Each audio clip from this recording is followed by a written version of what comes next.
all right. What's up, everybody? Welcome to the Organic Guy podcast. I am your host, the Organic Guy. This is your home of organic conversations where you get to hear from various thought leaders across the organic movement. And as you can see today, I'm very, very excited to be joined by Mrs. Olusola Sowewimo, who is an organic farmer as well as a passionate advocate for organic agriculture. She's the founder of Ope Farms, which is a certified organic farm in Nigeria. She's also a trained and practicing lawyer. She is an experienced human resource personnel consultant, as well as a certified executive and etiquette coach. In 2019, she was actually named as the Farmer of the Year by Ecological Organic Agriculture. So, Mrs. Sowewimo, it's such a pleasure to have you on, and thank you very much for joining me in the podcast. Thank you for having me. Thank you.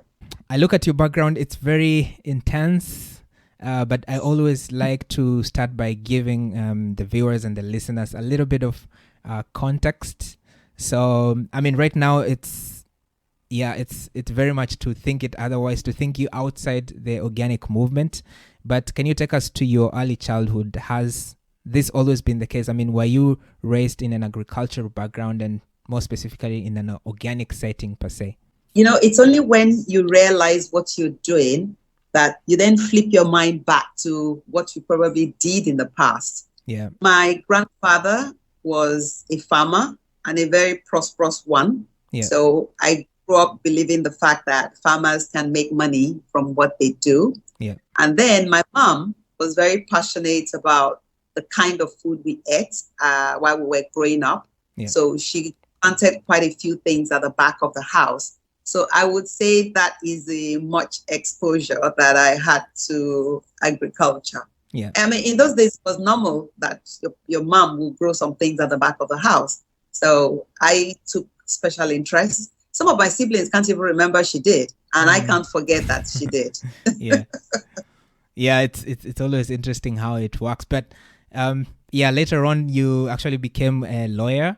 And you've been practicing, especially in the area of HR for a long period of time as well.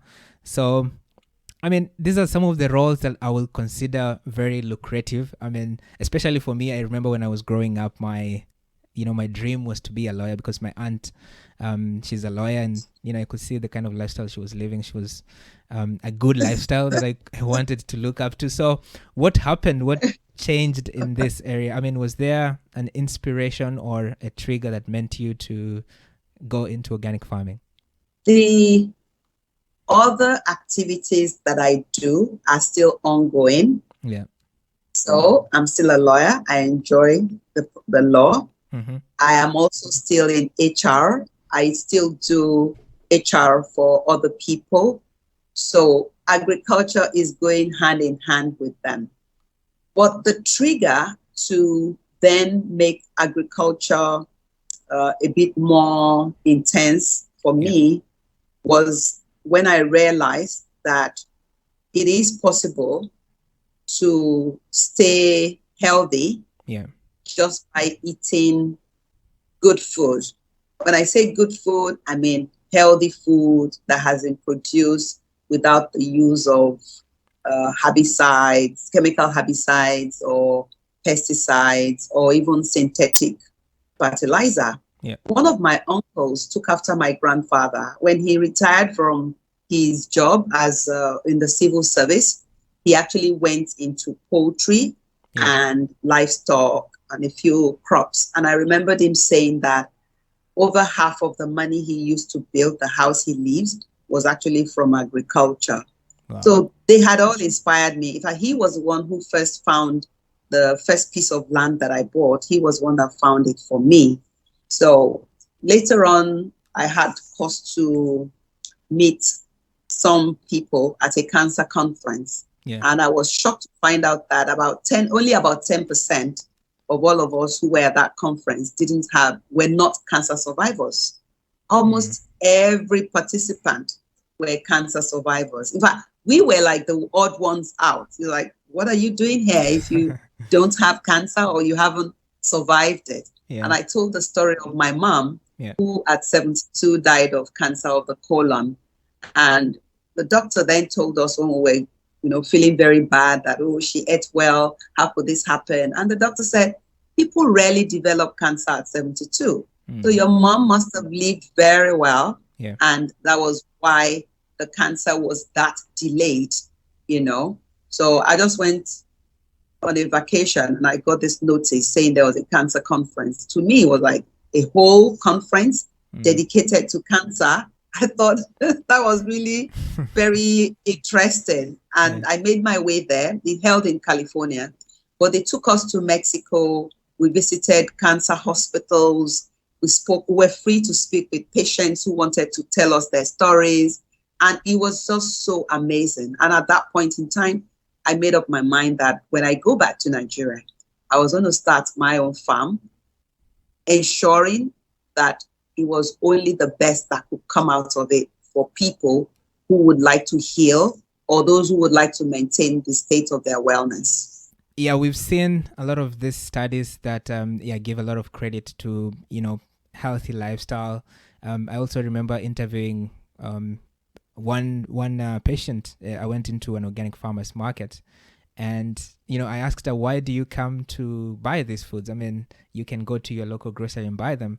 And her first response was like, this is what made me heal. I used to suffering from cancer, started eating this food, and this is why I come here. These are some of the kind of stories that actually need to be told more in terms of what organic can bring into the table, which are not being spoken more a lot these days, I think.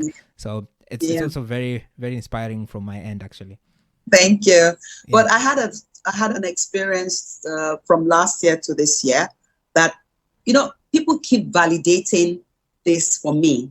What I'm doing, people keep validating it for me because some of our customers will call me and tell me stories like, oh, I'm pregnant. And I'm thinking, okay, where is that coming from? Yeah. And the lady says, oh, 3 months ago, my doctor said the toxins in my system was too much. I either eat organic or something. And I started 3 months on, I'm pregnant. And I've been buying things from you. We also had a lady who was already given 2 weeks to leave by the hospital. The cancer hospital had given her 2 weeks to leave because she had been cancer stage 4 from last year, January, till last year, October. Guess what? She lived another 7 months. Wow. Just by supplying her things from the farm. Wow. Inspirational. So, and then, you are at this point and you decided to go into organic farming. So what's happening there? Take us through that transition period. I mean, what are some of the challenges you are going through? And was there things that you enjoyed through that process of transition? Maybe you can also share with us. When I started, I thought it was just going to be so easy. Is it not just to grow food? Yeah. Oh, I did that before. But guess what? It was tough. It was really, really tough. I remember then that we had planted about 600 stands of tomatoes and we were so happy and excited. Then overnight, things just went wrong. I didn't know what to do. I didn't have anyone to call. The only person I called came, shook his head, when you shake your head like, sorry, this is all gone, kind of. Yeah. So I then knew that I had to know more. I had to dig to know more. Yeah. So I started relating with some other people, even from outside Nigeria, maybe through emails, through YouTube and all of that. And that was how I then met the Organic Association in Nigeria, that is NOAN. They were supposed to be having the West African Organic Conference. And I was shocked that, oh my goodness, in all of this, there's actually an association in Nigeria. So I remember that conference. I must have been one of the first 4 people who arrived there that morning. And at that conference, I met other people who were still equally struggling like me, but at least there was some kind of support system. So there were people who could tell you what they did when something in particular went wrong, and then you two could also share yours, and that greatly helped. Then going to those conferences, I've been to quite a number of conferences. I meet so many people, and I'm always armed with my notebook to learn from them. Yeah. I say knowledge is key. So that knowledge is what Yeah. has propelled me to this point where I even have developed my own processes for some of the things that I do. I mean, I think generally in life, we don't always know what we're going to expect until we get into those scenarios. It doesn't matter even if it's fitness, I it's know. our careers. So you always have to get your hands into that particular, so that you can realize the challenges that goes through to doing that particular things. So yeah, it's always interesting. And now you are currently running Open Farms, which at first actually I pronounced it as Open Farms until I read know. it. Yeah, until I read it a couple of times, and then I realized it's Open Farms, which Yes. which actually apparently has another meaning in your local language, right? Yes, it's gratitude. Nice. So yeah, you've been running it since 2014. So I also like you to give us an overview of organic agriculture in this space. I mean, since you're involved in organic agriculture, so I'm assuming you are always open to seeing on how different things are happening. So in terms of marketing, maybe you're looking at awareness. Are people more aware about organic farming, legislation side, what's happening? So you can give us your 2 cents on what you see is happening overall in the organic movement in Nigeria. When I started knowing the right thing to do, yeah, I thought of the general market. Then it occurred to me, I think I sold once or twice, a few times to the general market. And I just thought, wait a minute, my things are lost. As in, nobody would put any extra value on it in the general market because they don't even know.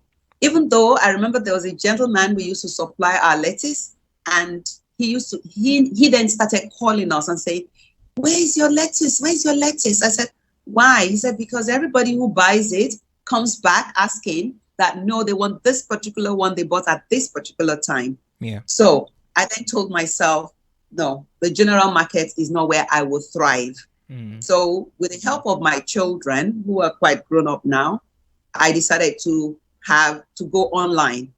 So we started trying to get our own market. Yeah. So today we have a database of over 300 customers. Of course, they all don't buy every week. Yeah. If they did, I would be very rich.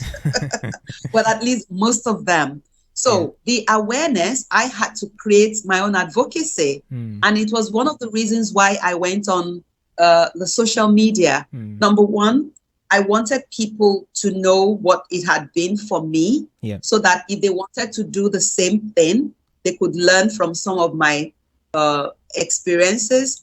And then I wanted people to know that it is possible to get food that is super healthy. So that advocacy is what then kept growing our customer base and has increased our market.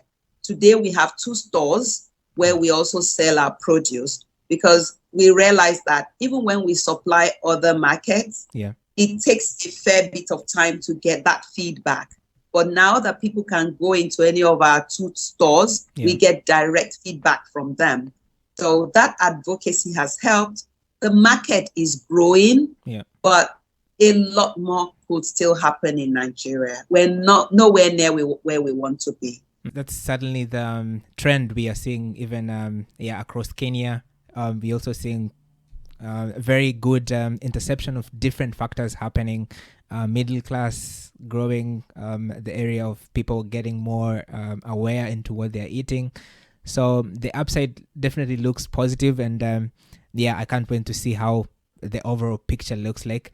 You mentioned a little bit earlier about social media, and it's one of the areas that I have seen you are very, very good and well versed at, which is a contradiction because most farmers usually don't put a lot of effort into social media. So I'm curious, you mentioned, you went into social media trying to create that awareness, but what was that the thing that made you start using social media? Because when I look at also an older demographic, it's either their children which push them to start using social media, or their colleagues or stuff like that. But what was your trigger that, you said, you know what, I'm going to social media and I'm going to take it serious?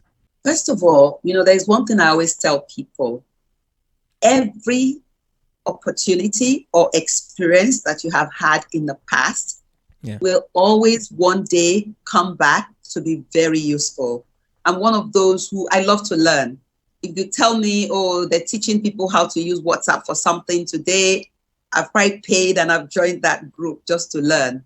Now, I worked in my last job was purely electronic. It was an electronic office. Yeah. We didn't have to write letters or mails. Everything was done by email. All we're learning on the EMS, the learning platform. Yeah. I had to learn how to use quite a few Microsoft and all of those kind of softwares. Yeah. So I knew that whatever I decide to go out to do, that knowledge was going to enhance it for me.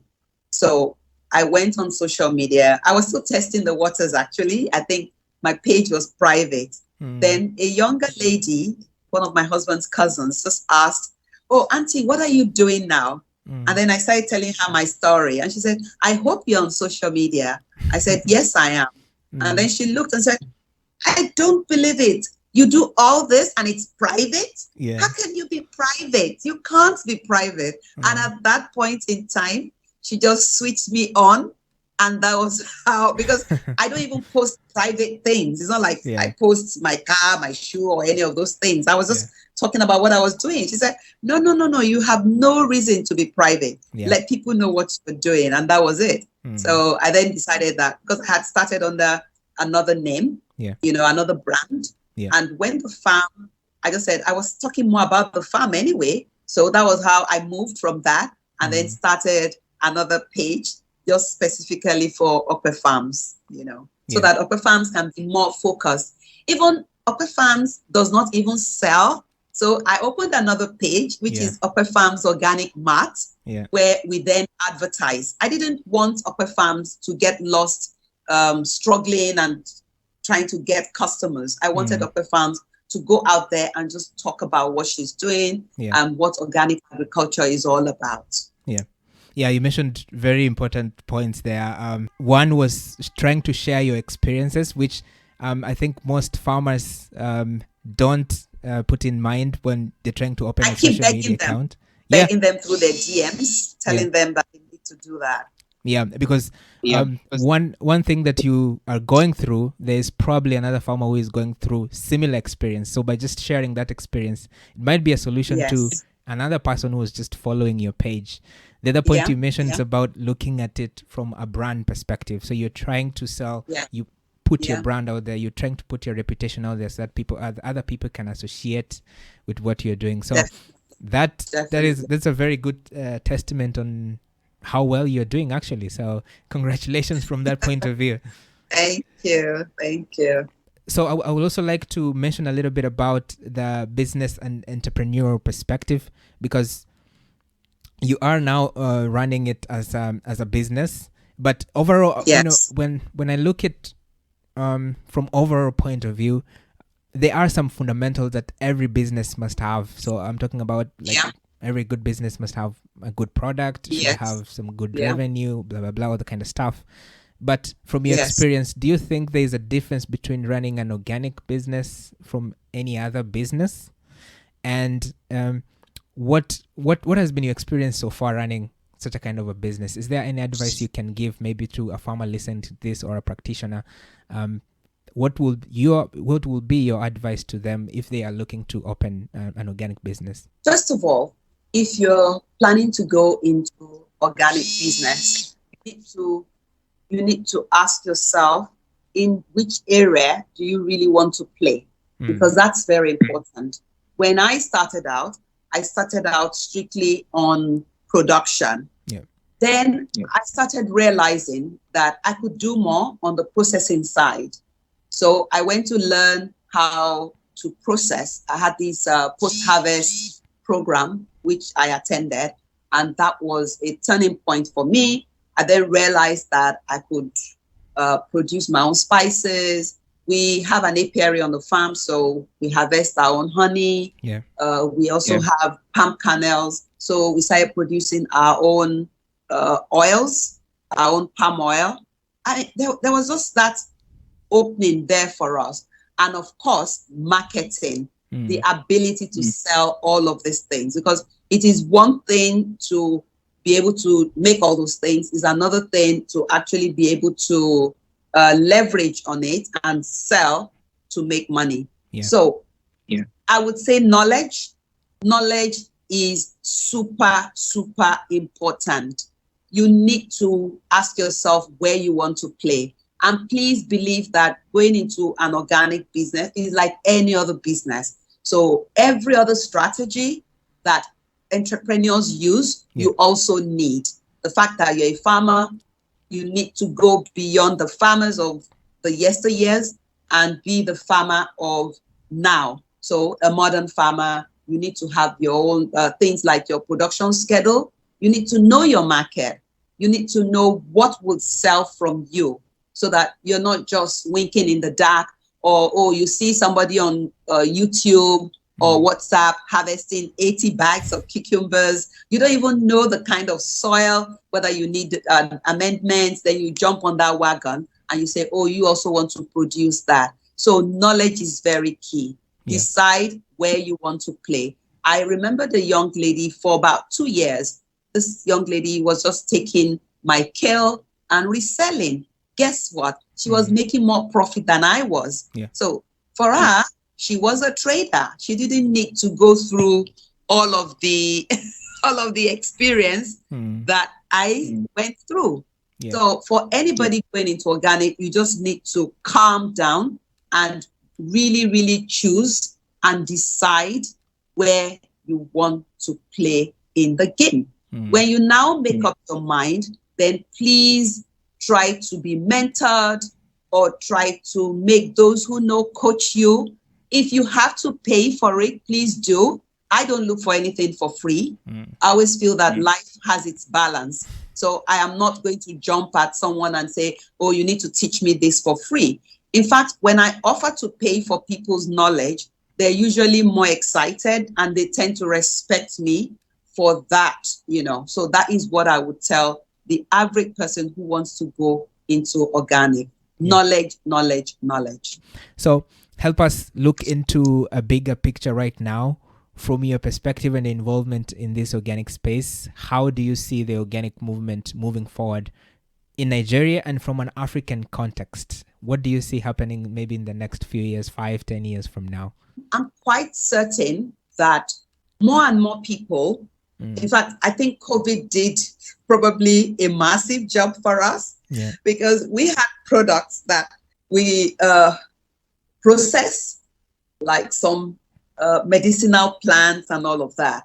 They sold so well during COVID. And then COVID taught, at least I would say in Africa, for instance, it taught probably about 90% of us the fact that your health is your wealth, because the ability to withstand the effects was now more like, are your cells strong enough? Have you built up that level of, I won't call it resistance, but threshold, such that you can go through it much more smoothly? I don't think there's any turning back. There's no turning back for many people. Organic is definitely the way to go. And like most people now say, organic is life, because it's no longer somebody just saying, oh, it's a cliche. People are beginning to experience it day in, day out. So I see organic becoming even much more important than it is. 2022 is going to be more massive, because now that people are beginning to see the effect and the impact, they want organic. I have customers now who tell me things like, oh, if you don't have a particular thing, I don't eat it until the next time you harvest it. And it's happening. People are beginning to understand that they need to eat healthy. So it's going to be massive for us. What organic is now is going to be probably like 10 times what is going to be in another 5 years. Okay, so what we're going to do next is we're going to dive deep into rapid fire question. So this is some of the question that I prepared for you. So what we're gonna do is I'm gonna throw to you a question, and then you're going to give me your answer basically. So don't try to overthink it. Just give me the first thing that comes to mind, and I'm sure it's going to be a little bit of fun. So you ready? Yes. Okay, so the first question is, what was the first career that you dreamed of having as a kid? Anything that will make me count money every day. My mom used to count money every day. She was a trader. Nice. Yeah, that's a good experience. The second question, if you had to eat one meal going forward, what will it be? Vegetables. I love Vegetables. steamed vegetables. Definitely a good addition to any meal for sure. So the third question, who is your favorite historical figure? In Nigeria, I would have Madame Tinubu and Madame Ransom Kuti. They were women who fought for emancipation of other women at that time. So this is a question that you have to pick one. Favorite social media platform, Instagram, Twitter, Facebook, or LinkedIn? It would be Instagram. Instagram. Because I've mastered it very well. Nice. If you could have any animal as a pet, what would it be and why? It would be a dog because my dad used to have a very loyal dog. So it would just be a dog. Okay. Sixth question. What is your favorite beverage, coffee or tea? Tea any day. The leaves from Okwe Farms make me tea all the time. I love our lemongrass. Which one will you choose? Employment or entrepreneurship? Unfortunately, I have to say both because you learn from employment and you can always put this into entrepreneurship. So the eighth question is, how old were you when you realized that Santa is not real? I think my dad, he debunked Santa Claus for us right from the beginning. So that makes it a lot easier. Yeah. Yeah, most African families always do that. So they always spoil the fun very early on. So the ninth question, what quote resonates with you most? I try to live in the gratitude mode. It's one of the reasons why the farm was named Okwe Farms. Yeah. I have since found out that we tend to illuminate our complaints and overlook the very many blessings that we experience every minute. Yeah. So I'm always asking myself, even when I have to go through experiences on the farm that are not very good, I ask myself, what are the lessons in this for me? What am I grateful for? And I keep a gratitude journal, which I try to complete every morning. So that just makes life a lot easier for me. Knowing what you know now, what advice would you give to your 18-year-old self? To be focused. Anything that you want to do, you just need to be focused. Read about it, learn about it, ask all the questions, and at the end of the day, make sure that that investment pays off whichever way that investment pays off, because you're going to nurture it, put all your effort into it, and don't be distracted by others. Yeah. Because it's quite easy to get caught into what others are doing, what others know. So don't ever compare yourself with anyone. Yeah. Just stay focused and make sure that you are alert to everything around you so that you can also take on opportunities that come your way.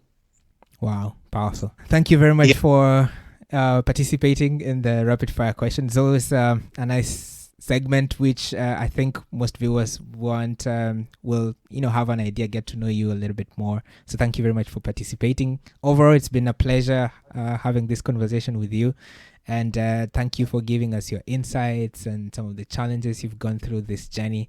And I'm looking forward to following your journey, seeing how everything is going to move going forward.